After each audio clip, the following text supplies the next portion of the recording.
Antarctica सिर्फ एक बर्फीला महाद्वीप नहीं है, बल्कि यह कई अनसुलझे पहेलियों का घर है। क्या आपने अंटार्कटिका में मिली इंसानी खोपड़ियों के बारे में सुना है? ये एक ऐसा रहस्य है जो वैज्ञानिकों और शोधकर्ताओं को हैरान कर रहा है। और अंटार्कटिका की बर्फ के अंदर से एक बिल्ली का ढांचा मिला था, जिसने शोधकर्ताओं के होश उड़ा दिए थे। दोस्तों, आज हम अंटार्कटिका और वहां पर की गई डिस्कवरी के बारे में जानेंगे।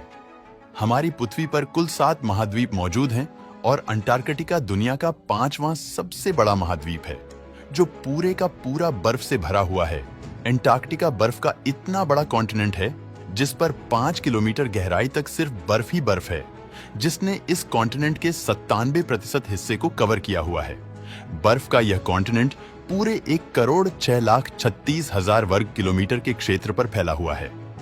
इस कॉन्टिनेंट पर इतनी बर्फ है कि अगर वो एक साथ सारी पिघल जाए तो दुनिया भर के समुद्रों की सतह में 200 फीट तक इजाफा हो जाएगा, चाहे जून जुलाई का गर्म मौसम ही क्यों ना हो। लेकिन अंटार्कटिका का तापमान पूरे साल -50 से -90 तक रहता है, और यही वजह है जिसकी वजह से यहाँ जिंदगी की उम्मीद लगभग न होने के बराबर है। इस वजह से पूरे अंटार्कटिका में सिर्फ 2 ATM मशीनें ही मौजूद हैं।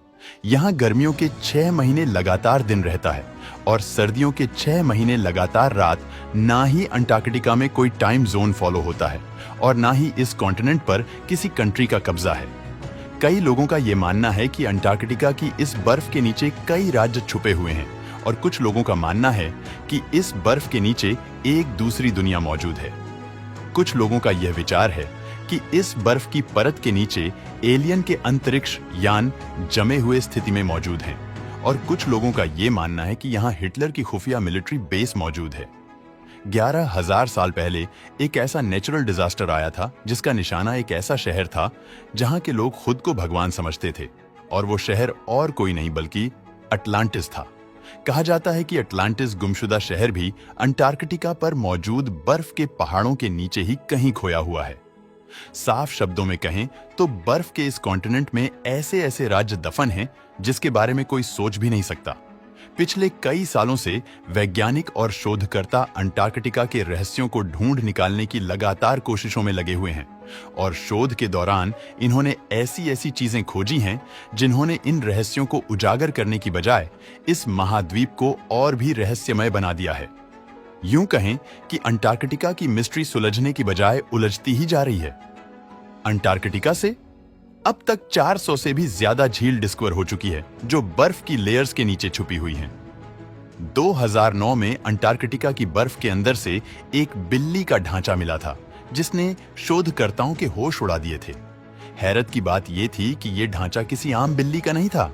ये जिस बिल्ली का ढांचा था वो अंडे देने वाली बिल्ली थी। तपास के बाद मालूम पड़ा कि ये जानवर आज से तकरीबन 3 करोड़ साल पहले जमीन पर पाया जाता था। 1911 में अंटार्कटिका से सबसे पहला मेटेओरॉइड मिला था, और तब से लेकर अब तक इस कॉन्टिनेंट से तकरीबन 40,000 से भी ज्यादा मेटेओरॉइड मिल चुके हैं। मेटेओरॉइड पत्थर के ऐसे टुकड़े होते हैं जिनका संबंध हमारी जमीन से नहीं होता, बल्कि वो किसी अन्य ग्रह से टूटकर आए होते हैं। रिसर्चर्स के मुताबिक इन मेटेओरॉइड में से कई तकरीबन 7 लाख साल से भी ज्यादा पुराने हैं। 2015 में अंटार्कटिका से एक छोटा मेटेओरॉइड डिस्कवर किया गया था। रिसर्च के बाद मालूम पड़ा कि ये मेटेओरॉइड कहीं और से नहीं बल्कि मंगल ग्रह से टूटकर आया था, क्योंकि इसमें ऐसे बैक्टीरिया मौजूद थे जो मार्स पर पाए जाते हैं। 2014 में आर्कियोलॉजिस्ट ने अंटार्कटिका से एक ऐसी चीज डिस्कवर की जिसने सबको हैरत में डाल दिया था। आर्कियोलॉजिस्ट को रिसर्च के दौरान 3 इंसानी खोपड़ियां मिलीं जो अंटार्कटिका से मिलने वाली पहली इंसानी खोपड़ियां थीं। नॉर्मल खोपड़ियों के मुकाबले ये खोपड़ियां बिल्कुल अलग थीं, क्योंकि इनके सर ज्यादा बाहर निकले हुए थे।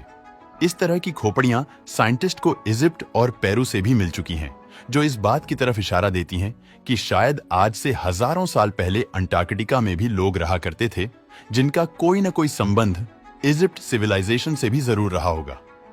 1911 में टेलर नामी एक वैज्ञानिक ने अंटार्कटिका में एक ऐसा वाटरफॉल खोजा था जहां पानी की जगह रक्त प्रवाहित होता है, और इस स्थान को टेलर ग्लेशियर कहा जाता है।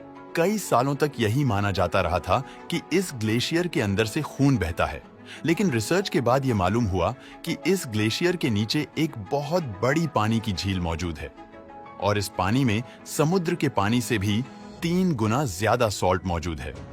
और इसके साथ ही इस पानी में पहाड़ों से निकलने वाला आयरन भी मौजूद है और जब यह पानी ग्लेशियर से बाहर निकलता है तो पानी में मौजूद आयरन हवा में मौजूद ऑक्सीजन से मिलकर आयरन ऑक्साइड बनाता है और ये पानी रेड कलर में बदल जाता है। इसी पानी में 17 टाइप के बैक्टीरिया भी डिस्कवर हुए थे और हैरत की बात तो ये थी कि इन बैक्टीरिया को जिंदा रहने के लिए ऑक्सीजन और सनलाइट की भी जरूरत नहीं पड़ती थी।